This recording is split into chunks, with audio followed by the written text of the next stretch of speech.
अभ्यास करते हैं तो न्यूरॉन्स के पुनर्निर्माण की प्रक्रिया 241% तक बढ़ जाती है।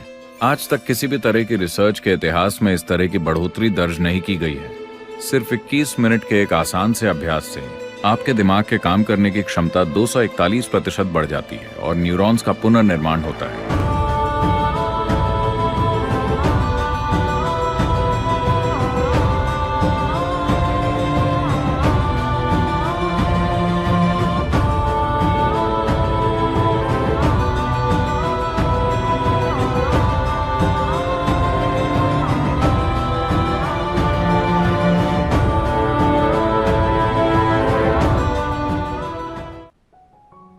सौर मंडल की बनावट और अंतरिक्ष की ऐसी ही दूसरी प्रणालियां, आकाशगंगाएं वगैरह, ये सब इस रूप में हैं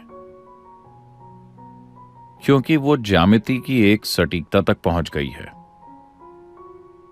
ज्यामिति यानी अभी पृथ्वी सूर्य के चारों ओर घूम रही है, इसे अपनी सटीक ऑर्बिट मिल गई है, इसीलिए ये लगातार घूमे जा रही है।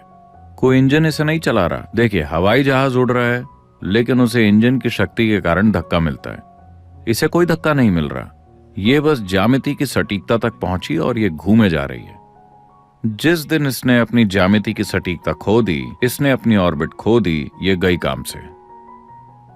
तो इस प्रक्रिया में इस ग्रह पर जीवन भी पनपता है।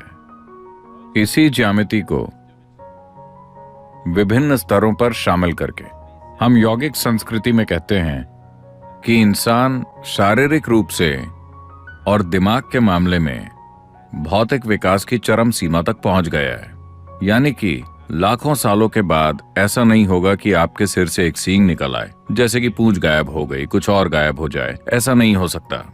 हम ऐसा एक खास संदर्भ से कह रहे हैं। आज मॉडर्न न्यूरोसाइंटिस्ट्स भी ऐसी ही बातें कर रहे हैं। वो कह रहे हैं कि इंसान के दिमाग में न तो न्यूरॉन का आकार बढ़ सकता और न ही अंदर की वायरिंग बढ़ सकती है, क्योंकि भौतिक नियम इसकी अनुमति नहीं देते। लॉज ऑफ फिजिक्स इसकी इजाजत नहीं देते। मैं इसकी गहराई में नहीं जाऊंगा। इसे सरल शब्दों में कहें तो हम इसे यूं देखते हैं। आपका जन्म, इस ग्रह पर सारा जीवन सौर ऊर्जा पर चलता है ना? हाँ, ये सूर्य की ऊर्जा है जो ये सब कर रही है। साथ ही साथ चंद्रमा के गोल घूमने और चक्कर लगने का भी हमारे ऊपर प्रभाव पड़ता है। समुद्र का स्तर भी चांद की गति के साथ कम ज्यादा हो रहा है। क्योंकि हमारी माताओं के शरीर चंद्रमा की परिक्रमा के साथ तालमेल में थे, हम पैदा हुए और अभी हम यहाँ हैं। हाँ, अगर चंद्रमा की 28 दिन की परिक्रमा महिलाओं के शरीर में खुद को न दोहराती तो आप और मैं पैदा ही नहीं हुए होते। तो चूंकि ये उस हद तक पहुंच गया है, हम कहते हैं कि भौतिक नियम इस हद तक पहुंच गए हैं कि इस ग्रह पर जीवन अब और विकसित नहीं हो सकता। आपके पास जो कुछ भी है, आप उसका पहले से बेहतर इस्तेमाल कर सकते हैं। उसी तकनीक का इस्तेमाल करते हुए हमने पहले साधारण फोन, फिर स्मार्टफोन और फिर आईफोन बनाया। इसी तरह हम इसका बेहतर इस्तेमाल करना सीख सकते हैं। लेकिन मूलभूत भौतिक नियम इस प्राणी को और विकसित होने की इजाजत नहीं देंगे। तो क्या यह संयोग से हो गया? नहीं। विकास का सिद्धांत, आप चार्ल्स डार्विन को जानते हैं, जिन्होंने कहा कि आप बंदर थे? मैंने नहीं, उन्होंने कहा। अगर आप विकास के सिद्धांत को देखें, जिसे सिर्फ 150 साल पहले ही प्रस्तुत किया गया था, हम हजारों साल पहले ये कह चुके हैं। मतलब, क्या आप 10 अवतारों के बारे में जानते हैं? कम से कम 9 तो आप जानते होंगे जो आ चुके हैं। पहला क्या है?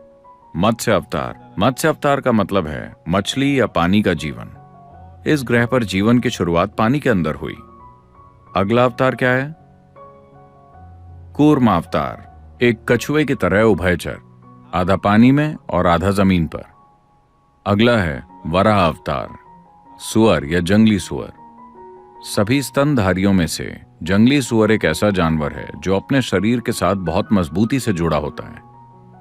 हम जंगल के पास रहते हैं, हम देखते हैं कि आदिवासी लड़के हिरण को एक छड़ी से मार सकते हैं।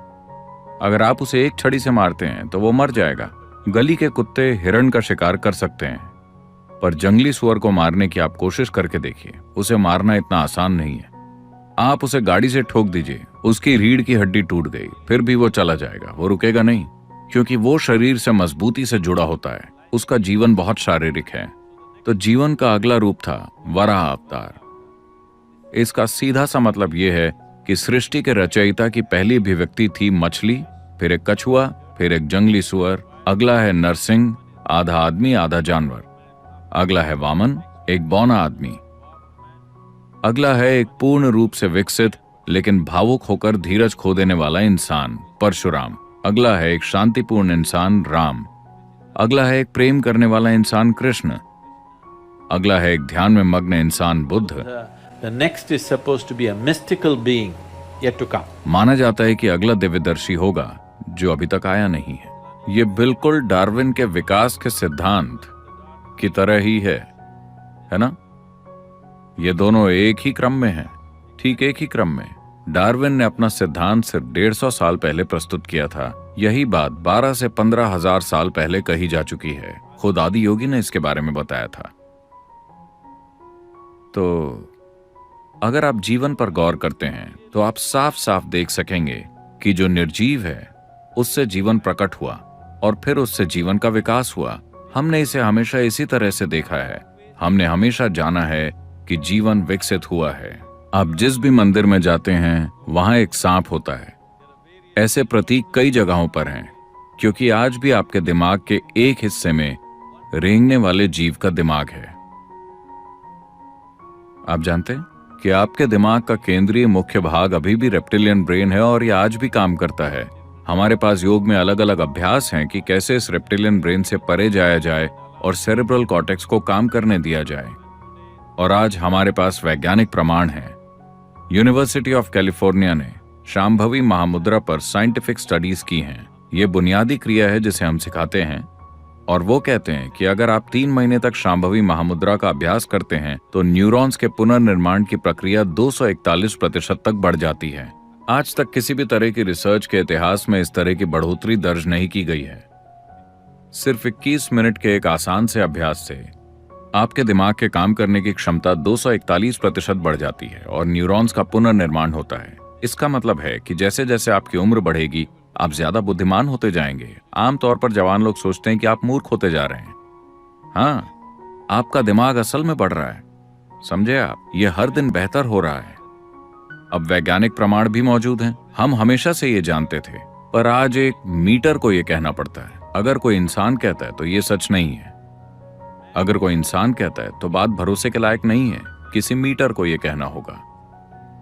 अब मीटर भी कह रहे हैं कि बस 21 मिनट का अभ्यास करने से आपका दिमाग असल में बढ़ रहा है। और आप मीटर पर यकीन मत कीजिए, आप बस 3 महीने तक ये अभ्यास कीजिए और देखिए, आप पाएंगे कि अचानक आपका दिमाग कितना स्पष्ट और कितना तेज हो जाएगा।